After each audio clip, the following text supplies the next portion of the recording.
you liked most from this Syracuse offense as Breen lifts one of a wall and clanks it off the wall. Decides to play it smart, retreating the first base, a two-out single, and the second hit of the bottom of the first for the Orange.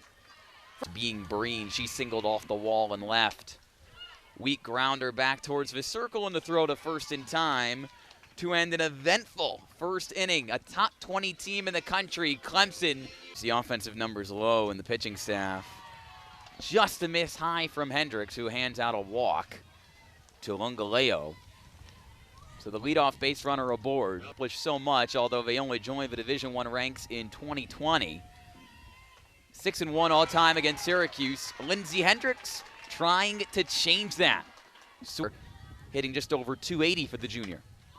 A third straight ball in play. Morales Alves backpedaling into fair play, and she can't get her glove on it.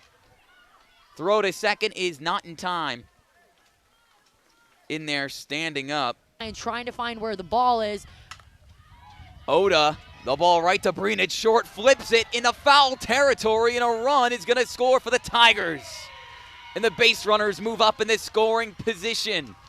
More defensive woes for Syracuse as Clemson leads 2-1, top two. Want to let another run go across home plate, even though they will be going. Clyde fires to home. The tag, not in time. A bang-bang play at the plate. And Clemson extends the early advantage as Vieira comes home to score. Third situation, I would not be surprised if they're sending more soon. Speak of a devil. That's why we have the former Northwestern star here from Skytop Softball Stadium. Be very beneficial and at least still being competitive against Clemson. A little bit of a check swing that bloops along the left field line fair and scores two more runs for Clemson. Sliding in safe is Brown. A 4-run second frame for the Tigers. This is where errors will kill you. All about trying to get a solid out right here, not a strikeout. Well, that's a bunt that's fair right in front of Hendricks. Even if she grabbed that cleanly out of the infield dirt, the odds that she was going to get the Speedy Clark out at first. Slim currently are to avoid that.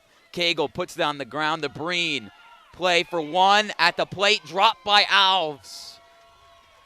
A productive out for the Tigers. Coming around the score out innings. The first one with crooked numbers, a 5 spot.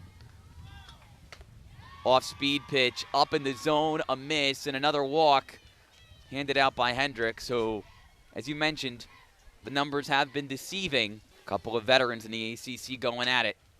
Grounder towards the left side of the infield. Clyde makes a difficult throw, not in time. Another one doesn't leave the infield, Sydney, but it does not matter.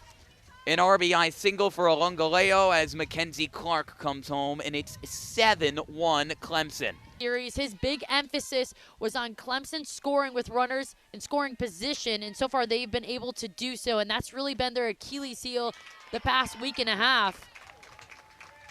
Well, they strand a couple base runners to end the inning, where it allowed 6 runs and had 3 errors. Don't translate to the plate as Mackenzie Foster with a little check swing that pops up to shallow center field, over to short, and 1 up, 1 down off 1 pitch. Syracuse hitting a home run. It means drawing a walk, having a base hit.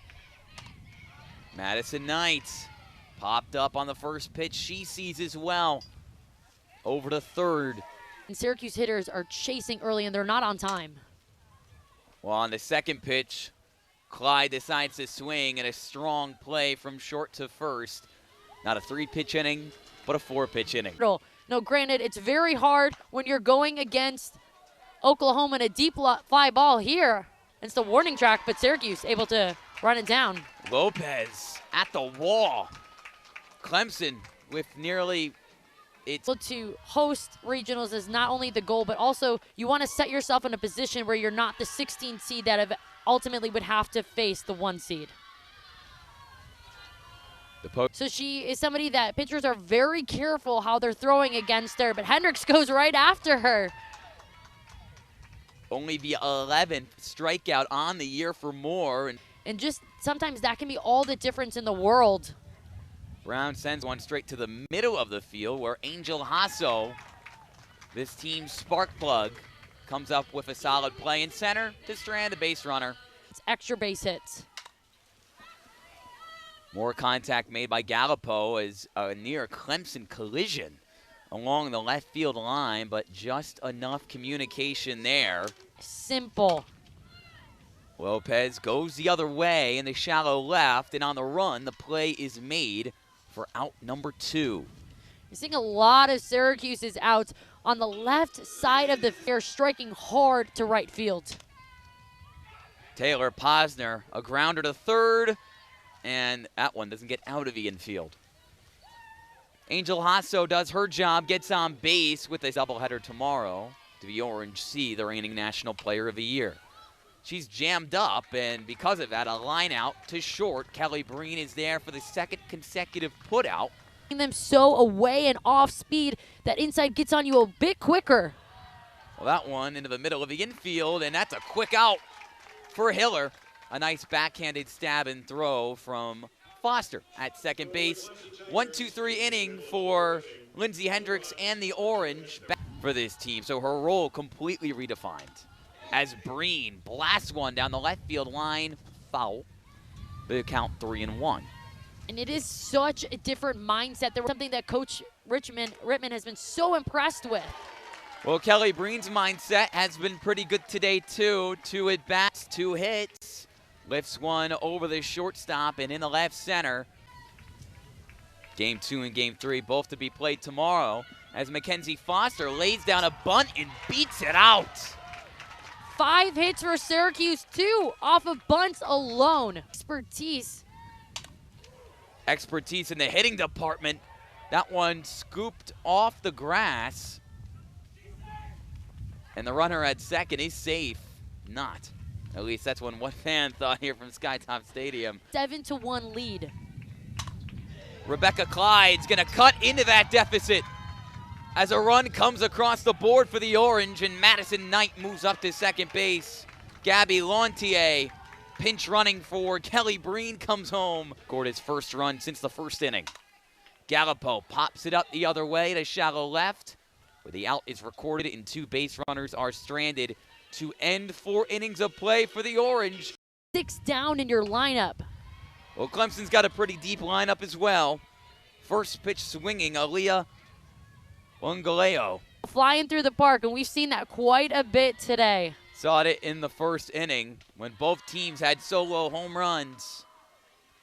Hendricks can't stay in control facing the pinch hitter Stewart. Hands out her. Vieira shows bunt, lays it down fair. Gallipo a throw. Foster covers the bag, records the out. But that's exactly what Vieira set out to do. Clemson trying to pick up win number 25 on its season. And swings like that are going to help. In the left center field gap, Ariel scores. And standing up another runner touches home plate as well in Stewart. 8-2 Tigers. Moore pulls this one fair, dropping in the left, and it's not caught. Moore is safe, and one more run for Clemson. 4th error of the evening for Syracuse as Oda comes back to all smiles in the Clemson dugout. 10-2 Tigers. Just allowed Clemson to capitalize. Moore potentially makes a base running error, but the infield umpire says that the tag didn't make any contact. Not let them spiral into more multiple errors. That's just a well-hit baseball, and it's going to score another run for Clemson. Off the bat of one of the best outfielders in college softball, Mackenzie Clark, to make it 11-2. And that run will be earned against Hendricks, her 5th. Right off the edge of a bat, nearly a line out, but Gallipo can't glove it. And the bleeding continues for Syracuse in the top of the 5th, as Hendricks, not being necessarily a pitcher with the most velo, is going to limit that damage, that extra base damage. But Noller with another rip that trickles all the way to the track. 1 run scores, the other sent home, and Cagle slides in safe. A double-digit run lead and a 2-run double off the bat of Nola, and the Tigers have 6 runs in this 5th inning alone. Bag. Almost in right field. Clemson spraying it all over the yard. Ariel does not continue that trend as Hendricks gets strikeout number 5 to end 5 innings of work. It's probably felt like 5 of the longer innings of her Syracuse career against Brooke McCubbin, the 5'10" right-handed hurler, deals a pitch to Angel Hasso. It just leaked fair and was mishandled at first base. Hasso reaches for the 2nd time in a row for Hasso as she got to first on essentially a swinging bunt. And back-to-back base runners. A 4-pitch walk handed out by Brooke McCubbin, the first bullpen option for either team. Somebody like McCubbin who's just trying to find her groove. Another bunt for Syracuse. To load the bases from Taylor Posner. And now Syracuse is taking a page out of Clemson's book and speeding up their infield with McCubbin on the mound, just really working her in a lot of small ball and the arms that are able to come into big situations like this and be successful. Breen pops it up to shallow left field, where the play is made, and a strong throw into the infield to keep the speedy Hasso parked at third. So the bases stay loaded, and the first out recorded after Breen flies out. You're seeing them do that because they haven't struck out hardly at all today, but they're having those off-speed hits.